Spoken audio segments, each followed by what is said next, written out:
All too often in English football, we see particularly brilliant teams fail to find their time in the limelight. Whether that's due to last-second slip-ups, late-season collapses, or simply because there happened to be an even better team that year, so many great sides have come so close, yet so far from that elusive Premier League.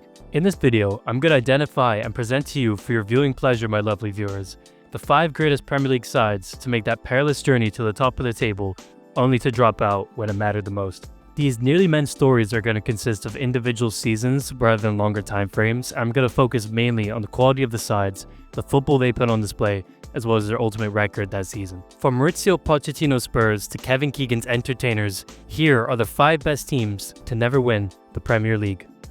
Number 5. Liverpool, 2013 to 2014.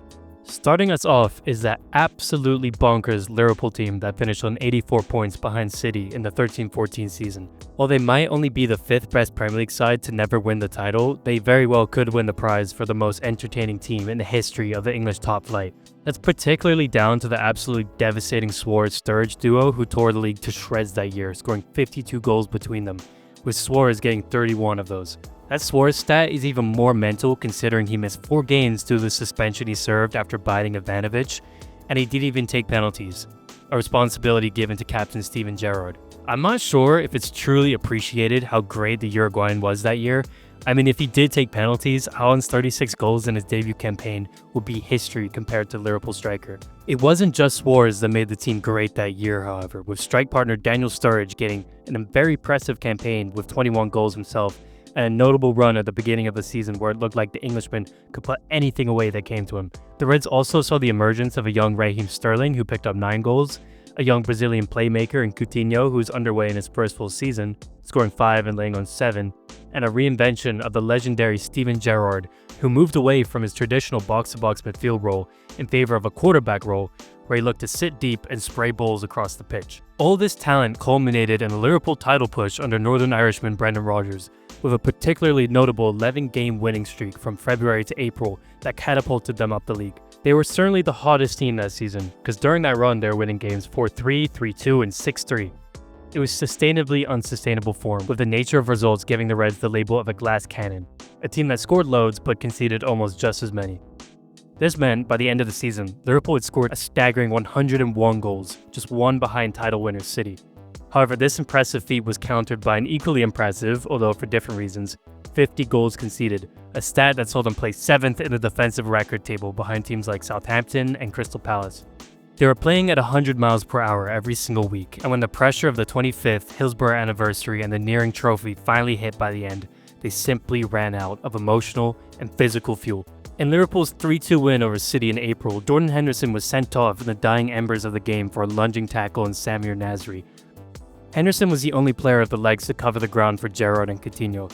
He was suspended for the next 3 games, the exact 3 games where Liverpool's season collapsed: Norwich, Chelsea, and Crystal Palace. Without his energy, the midfield became a sieve. One of those games in particular, the visit of Chelsea, will go down in Premier League infamy. The moment itself has been replayed 1,000 times. Gerrard, receiving the ball in the edge of his own half, miscontrols a simple pass from Mamadou Sakho. He slips, and in that desperate, frantic attempt to recover, he can only watch as Demba Ba nicks the ball and runs through on goal.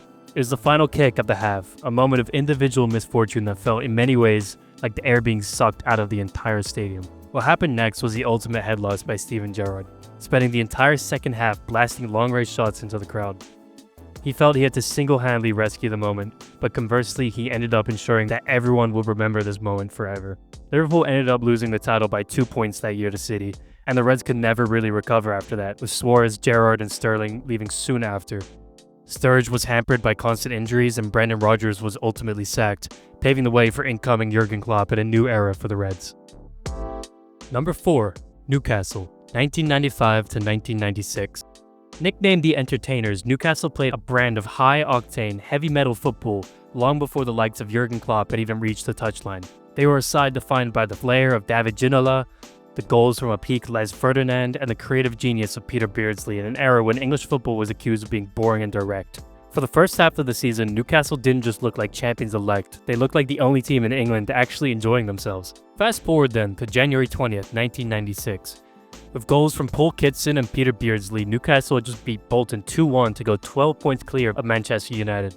Not only that, but in that moment they had a game in hand, theoretically meaning they could have been 15 points clear. The title was firmly in Newcastle's hands at that point. However, as their inclusion in this list suggests, and as Newcastle would barely come to find out, a collapse was quickly on the cards. By May, that 12-point gap had evaporated, replaced by a 4-point deficit and the sight of Kevin Keegan slumped over an advertising hoarding. One must wonder then, what went so terribly wrong for Newcastle? To understand the fall of the entertainers, you have to understand the philosophy of the man at the helm. Keegan famously once said, "I don't care if we concede 3, as long as we score 4. This was evident in Newcastle's team. If you were to look at their back line that season, for example, Steve Howe, Darren Peacock, Philip Albert, almost all of them were converted midfielders or ball-playing defenders. They were entertainers from back to front, and what led to games like the 4-3 versus Liverpool, voted the greatest game in Premier League history, it was that lack of a boring defensive leader that played a part in them losing the trophy. On top of that, in February, Kevin Keegan signed the flamboyant Colombian Tino Asprilla for £6.7 million. Before Asprilla arrived, Newcastle played a rigid but effective 4-4-2 based on Ginola and Gillespie bombing down the wings. To fit the Colombian in, Keegan shuffled the deck, moving Peter Beardsley out wide. It's argued that this broke the rhythm of the team because, while Asprilla was individually brilliant, the team's win percentage dropped significantly after he joined the starting 11. So what followed was the slow demise of a lead they'd fought so hard to build. The shift in momentum was cemented just a month later in a night that would haunt Tyneside for decades. Despite a dominant Newcastle performance that saw Peter Schmeichel produce 4 world-class saves in the first half alone, the Magpies left the pitch empty-handed, punished by Eric Cantona, who converted Manchester United's only real chance of the match. The cracks were no longer just on the pitch, but in the dugout as well. Keegan's iconic "I'd love it if we beat them" interview soon followed, a raw televised meltdown that served as the ultimate proof that Alex Ferguson's psychological warfare had finally breached the walls of St James's Park. When the dust finally settled on the final day, Newcastle had finished in second place with 78 points to United's 82. One of the great what-if stories, it's hard to imagine where Newcastle would be today if they won the league that year. Alas, it wasn't to be and we'll never exactly know. However, I do know one thing, and that this Newcastle team will go down as one of the great nearly men stories in Premier League history. Number 3. Arsenal, 2022 to 2023. Now I know what the stat heads are going to say, okay? Technically, the 2023-24 Arsenal side was a better team. They were more mature, they were more robust, and they finished with 5 more points. But for this list, I'm looking at the 2022-23 iteration. Why? Well, for the story, obviously. In 2023-24, we already knew Arsenal were good, and it wasn't a surprise when they were challenging for the title again. But the 22-23 season, well, that was a surprise, and it makes a much better nearly man tale as a result. The biggest talking point of this Arsenal side was their 248 days at the top of the table, securing the unwanted record of the most in the English top flight history for a team that didn't go on to win the title. To put that into perspective, they led the league for about 93% of the season, finishing with a points tally that would have won the league in 50% of the seasons since the start of the Premier League. That's not a lead, but that's a possession, making their inevitable collapse even more shocking. Before I go into what went wrong, I think it's important to start off with what made this Arsenal side so great. Perhaps most crucially, this was the season that saw young William Saliba come into the Arsenal lineup for the first time since signing for the Gunners in 2019. After honing his skills out on loan at St Etienne and Marseille, the highly rated centre-back came back into the side as not just a prospect but a full-fledged talent. This move saw Ben White pushed out to right back, starting one of the best Premier League centre-back partnerships in recent history with Saliba next to Gabriel. On top of that, the 22-23 season saw the reinvention of Granit Xhaka. This was the year Arteta finally moved Xhaka from a deep-lying pivot to an advanced left 8, the box-to-box role. Xhaka produced 14 goal involvements, 7 goals, 7 assists, more than his previous 3 seasons combined, turning a player who was once repeatedly booed off the pitch into the heartbeat of the team. It was also a season where Arsenal's front line finally caught fire. Gabriel Martinelli put up a staggering 15 goals, Bukayo Saka racked up a massive 26 goal involvements, and Martin Odegaard finally realized the world-class potential we'd been promised 8 years ago, tallying 15 goals and 7 assists from midfield. So, 248 days into the season. What went so wrong for this young Arsenal side? In truth, it wasn't one single moment. There was no Gerrard slip, no Keegan rant. Instead, it was a slow, suffocating realization that the margin for error against Manchester City is precisely 0. I suppose to find the start of the downfall, you could look at the Europa League match against Sporting, in which star centre-back Saliba went off just 15 minutes into the game with a back injury. On top of that, the subbage was only minutes after utility man Tomiyasu came off with a season-ending injury of his own. Arsenal's defense was never really the same, with Rob Holding having to come back into the side for the remainder of the season, with Arsenal going from an airtight 0.9 goals conceded per game prior to the injuries to a hefty 1.6. Then came a run of 3 draws in April, throwing away 2-goal leads at Anfield and West Ham before a chaotic 3-3 draw with bottom-of-the-table Southampton. The West Ham game in particular saw Bukayo Saka miss his spot kick, highlighting the mental fragility that was starting to creep into the young side. By the time they arrived at the Etihad for the title decider, Arsenal were a shell of their former selves only a month prior, and what ensued was a complete demolition of the North London side. City came out of the game 4-1 winners, highlighted by a De Bruyne masterclass who scored 2 goals and provided an assist, as well as a terrifying Haaland performance that had Rob Holding skating on ice for 90 minutes. By the end of the game, the jig was up for Arsenal, and despite a valiant effort, they were ultimately to succumb to a superior Manchester City team. Number 2. Tottenham, 2016 to 2017. Tottenham Hotspur, the perennial nearly men of the Premier League era. One season on from the classic third in a 2-horse race, Spurs had a lot to prove this season, and boy did they try. Led by the ever-enthusiast Argentinian Maurizio Pochettino, Tottenham boasted a team consisted of the likes of Harry Kane, Christian Eriksen, Dele Alli, Moussa Dembele, Walker, Rose, Lloris, Vertonghen, Outerwild. You get the idea. Hell, even Son was there before he became a recognized world-class player, mostly rotating in and out of the aforementioned attackers.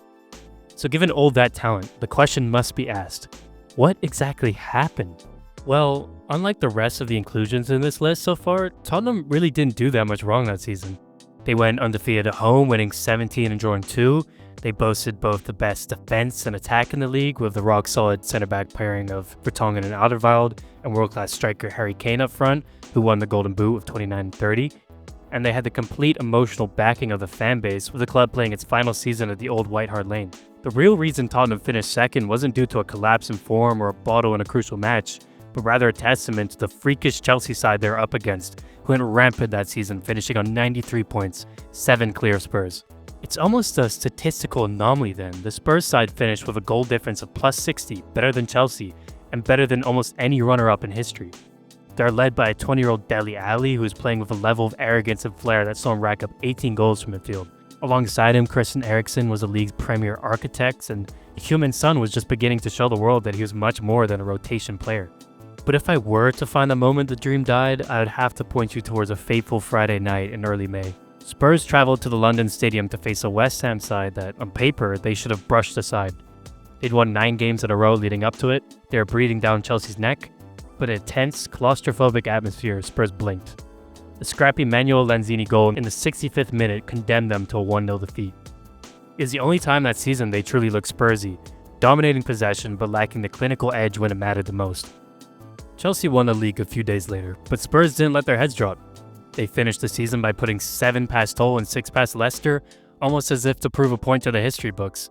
They ended up with 86 points, a tally that would have seen them crowned champions in 11 of the previous 20 Premier League seasons. They were a team of young, hungry players who had finally matured into a powerhouse, but they were ultimately victims of timing. They hit their absolute ceiling in the same year Antonio Conte and his Spain 3-4-3 decided to turn the Premier League into his own personal playground. Maybe I'm just biased, but I do think it was a massive shame that this team could never win something. It absolutely more than deserved to. It would have been nice to see Dele Alli win a trophy before his full-off, or Kane win silverware with his boyhood club, and any team that plays with such fearlessness and attacking prowess as the Spurs side deserves something back. But such is the sport, and Spurs have fallen victim to its cruelty. Number 1. Liverpool, 2018 to 2019. Now their second mention in this video, Liverpool would be the league's truest nearly men if it weren't for their follow-up title wins in 1920 and 24-25. Either way though, the 18-19 season will forever go down as the best Premier League side to miss out on the title. A record I honestly can't see being broken for a long time. 97 points. 97 points is what Liverpool racked up that season, separated from the champions by a measly single point. I just want you guys to take a moment to appreciate how truly mental that is. Before that year, there's only one season in the history of the Premier League in which that points tally wouldn't have won you the title, with that being the City's Centurion season. It's truly impressive then on the part of the Sky Blues that they managed to pull off the title, and equally heartbreaking from a Liverpool perspective that they didn't. If you weren't already aware of how good this Liverpool team was, let me just bring you through it real quick. In goal, they had new arrival Alisson, who quickly proved to be worth every penny of his 67 million quid move from Roma. At centre back, they employed a partnership mostly consisting of Joel Matip and Van Dijk, who just arrived the previous January for a record-breaking £75 million, and who later finished second in the Ballon d'Or, so not bad going. The fullbacks were one of the Reds' most dangerous weapons, with Academy gem Trent Alexander-Arnold having his best season yet with 12 assists, and flanking him on the opposite side was Robertson, who wasn't too shabby either, picking up 11. The midfield was mostly there to fill in when the fullbacks advanced, so it consisted of defensive anchor Fabinho and two box-to-box midfielders in Henderson and Wijnaldum, both having some of their best campaigns to date. And then the attack, the famed trio of Mane, Firmino, and Salah. Does anyone remember that one chant about the trio based on the Archie Sugar Sugar? I do. I have no idea how that song managed to go so viral, but maybe it is something to do with the sheer relevance of the front three at the time. Playing as almost white strikers, Mane and Salah took up most of the scoring mantle, while Bobby Firmino dropping deep and using his close control and improvisation to feed through the wingers. Mane and Salah ended the league campaign with 22 goals, tying the golden boot of Aubameyang. It was a year of African excellence in the English top flight. This Premier League season arguably had the greatest title battle in history, with both sides looking genuinely unstoppable from the first day. By January, City had picked up 47 points and Liverpool 54 as the two behemoths locked horns in a fierce contest that would last up until the end of the season, only to be decided by mere millimeters. January 3rd, 2019, the Etihad. The Scousers headed into the pivotal clash commanding a 7-point lead at the top of the table. With the win, they could stretch their gap to 10 points and put the title to bed early. However, it was not to be Liverpool's night. In the first half, Sadio Mane hit the post, and as the ball trickled across the line, John Stones scrambled to clear it.